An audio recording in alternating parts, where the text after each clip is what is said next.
in this illustration we are given the current density across a cylindrical conductor of radius capital R varies in magnitude according to the equation J equal to J naught 1 minus small r divided by capital R, where small r is the distance from the central axis.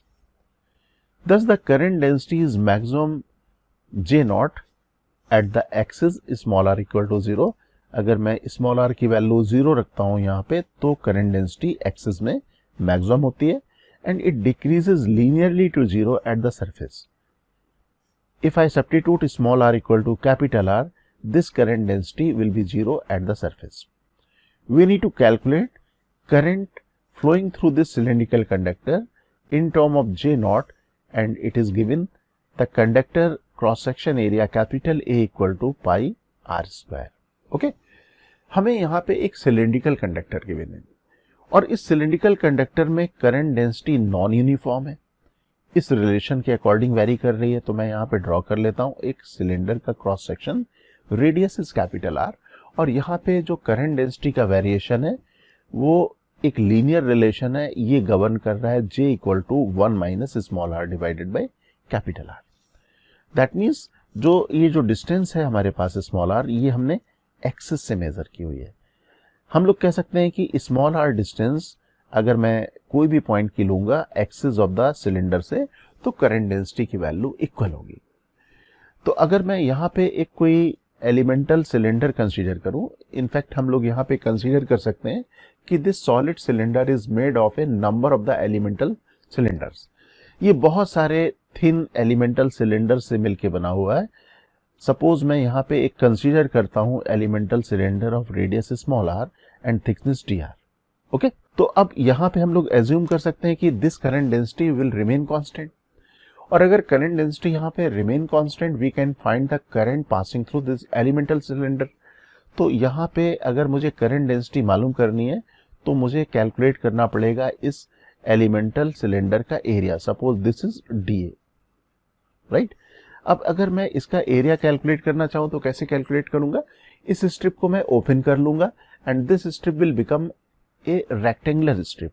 ये एक rectangular strip कुछ इस तरह से बन जाएगी and length of this rectangular strip will be equal to 2 pi r। इसकी length हो जाएगी 2 pi r and thickness will be equal to dr।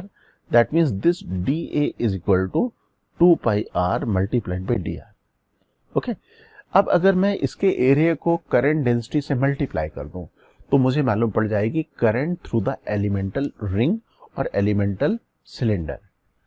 ये मेरे पास आ गई DI की value. Okay, now we can substitute the value of J की वैल्यू मैं यहाँ पे सब्स्टिट्यूट कर दूंगा तो DI is equal to J naught 1 minus small r divided by capital R multiplied by 2 pi r dr। अगर total current calculate करना है तो we need to integrate this term. Integration के लिए मुझे यहाँ पे लिमिट्स भी रखनी होगी, और लिमिट अगर रखनी है तो स्मॉल r की लिमिट यहाँ पे 0 है और सरफेस में capital R। That means for calculating current we need to integrate it, और limit of the integration for small r should be equal to 0 to capital R। तो मैं यहाँ पे इसको इंटीग्रेट कर दूं और इंटीग्रेशन का अगर मैं साइन लगाऊंगा तो कांस्टेंट टर्म इंटीग्रेशन के बाहर रख लूंगा। This is the constant term 2 pi j। तो ये मैं लिख देता हूँ इंटीग्रेशन का टर्म, ये मेरे पास हो गया। अब इसे इंटीग्रेट कर लेंगे, ये इंटीग्रेशन एकदम आसान है, मैं इसके पूरे स्टेप्स यहाँ पे लिख देता हूँ। चलो, ये अगर मैं स्मॉल r से अगर मल्टीप्लाई करता हूँ तो ये आ जाएगा small r minus r square divided by capital R। अब स्मॉल r का इंटीग्रेशन हो जाएगा r स्क्वायर बाई 2 और r स्क्वायर का इंटीग्रेशन हो जाएगा r क्यूब डिवाइडेड बाई 3।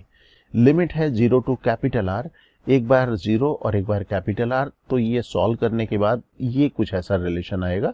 अब सिंप्लीफाई कर लेते हैं तो आ जाएगा 2 pi J naught r square divided by 6, और हम लोगों को गिवन था pi r square equal to capital A। This is given, that means in place of pi r square we will substitute capital A। That means current passing through this cylinder should be equal to J naught A divided by 3। Okay,